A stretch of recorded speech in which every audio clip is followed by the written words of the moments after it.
Hey everyone, this is David. I'm back with a review of a very compact and affordable 35mm lens designed for APS-C cameras. This is the TTArtisan 35mm F1.4 and I'll be testing it on a Micro Four Thirds body.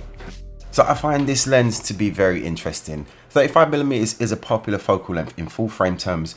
Being a Micro Four Thirds, its equivalent view is twice that at 70mm, but I still find this field of view very useful for my style of shooting, and I really like 35mm on Micro Four Thirds bodies. You can find this lens on eBay for about £80, which is an amazing price for a lens with these specs. The only thing is you can only really buy it new from China, so you risk extra import charges and you're gonna have to wait a long while for it to be delivered, especially with the worldwide situation. This is an island surrounded by water, big water, ocean water. So when I saw this going on eBay used for just £62, I couldn't help but snap it up.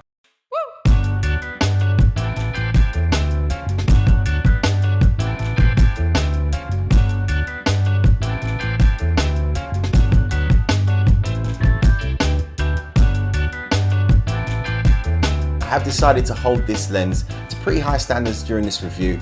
Now, to some that might seem a little bit harsh. I mean, this is a cheap lens. You can't really expect high-end performance from it, but just because this lens is cheap, I don't think it should get let off the hook too easily if it performs poorly, especially a fast lens at f1.4. But anyway, let's get on with it and start with the build quality and take a proper look around this lens. I was struck at first by its size because it is tiny. It's perhaps a little bit wider than the Panasonic 42.5 f1.7 and the Olympus 45 at its widest point, but it's roughly the same length. It's an all-metal barrel which is mated to an all-metal lens mount and finished in matte black with a nice touch of printing the optical formula of 8 elements in 5 groups on the top side of the barrel. This is a fully manual lens with 2 control points that look like focusing gear, but they're really not focusing gear. The larger inner ring is for focusing and it turns very smoothly and precisely, which is essential when you're focusing with such a wide aperture. The aperture ring is the same width as the focus ring, which does make it a little more difficult to find the right one when you're looking through the viewfinder.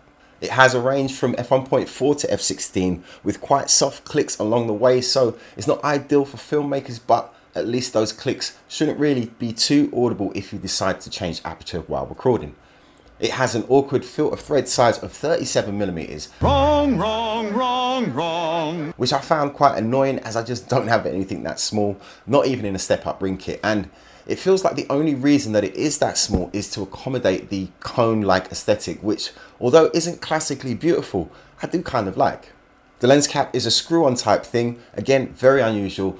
When it's in your pocket, it is easy to mistake it for a large coin or for something like that. It isn't anything like you're used to, plus it only screws on about 3/4 of a turn, which makes it nice and easy to remove, but weirdly, once it's screwed on, the logo isn't level like you would expect with a product like this. I mean, it's not even close. It's just another one of those strange little quirks of this lens. It's a mixed bag for the design. On one hand, I really like the build quality and the quirkiness of the design, but it's that quirkiness that seems to contribute to its kind of poor handling. Using the focus and aperture rings are really not the nicest experience at all, despite the focus ring turning really smoothly.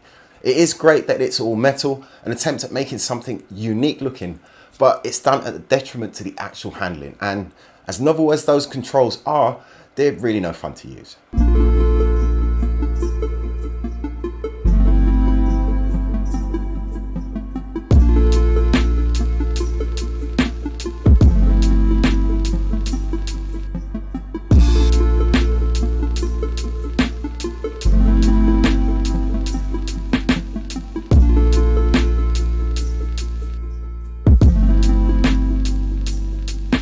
With a 35mm f1.4 lens, you're naturally going to get some stunning images with its very shallow depth of field.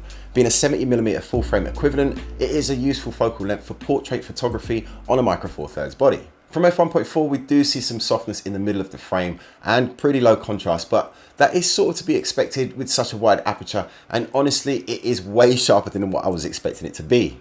The corners, they do look way softer, a fair bit softer, but I would say that it's passable. I find that unlikely.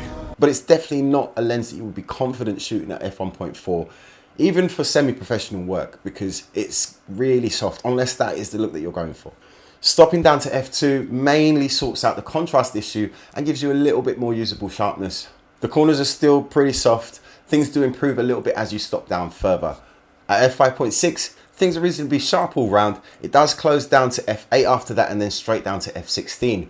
There isn't much resistance to flare with this lens, but when it does flare, it's really not too unattractive. A fairly classic flare pattern, but aim the lens at a particular angle to your light source, and when you're stopped down between f5.6 and f16, you get a really strange, colourful glare or light leak even. I'm not sure if this is a flaw with my particular lens or what. If you have this lens, let me know if you can get it to flare in the same way. It only works at a certain angle, and it does seem like it could be a problem with this one. But honestly, I kind of like the effect. A bit unsure what to make of this flaring thing. It isn't the worst that I've seen when it flares in a regular way, but there are clearly issues, especially when you're stopped down.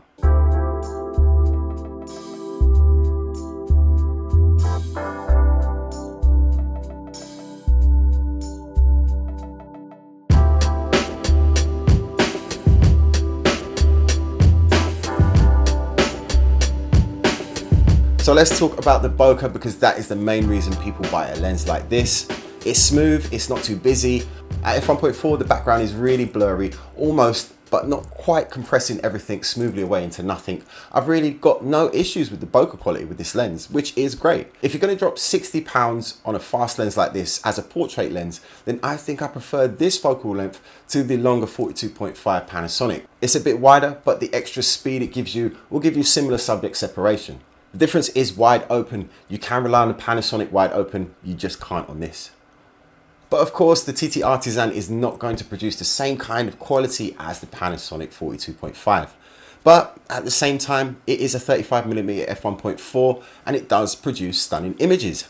The quality of those images are kind of maybe questionable, but they still look great and are usable in many different situations. We've got to remember the price that we've paid for this lens. We probably couldn't even find a 35mm f2.8 Canon FD lens that's 40 years old for this price. And that definitely doesn't have the same image quality as this. It just goes to show you that even though this is a low quality lens, or might be low quality by 2021 standards, it doesn't mean you're not going to get good image quality.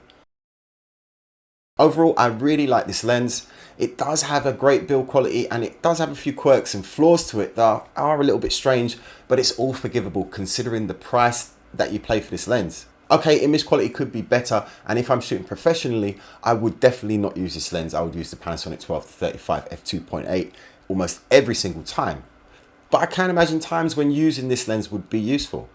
If you've been looking at this lens and thinking, well, it can't be that good for the price, you definitely will be surprised and end up loving this lens. But anyway, that's it for my review of the TTArtisan's 35mm f1.4. I've got on order the TTArtisan's 17mm f1.4, which is a brand new lens from them. Hopefully it will come. This one I didn't get secondhand. This one I actually got from TTArtisan's because I wanted to get my hands on a copy as soon as possible. I bought it from TTArtisan's. They didn't send it to me. Well, they sent it to me. I've got like 300 subs. But anyway, thank you very much for watching. I appreciate your time. Make sure you subscribe. Make sure you hit that like button. Peace out.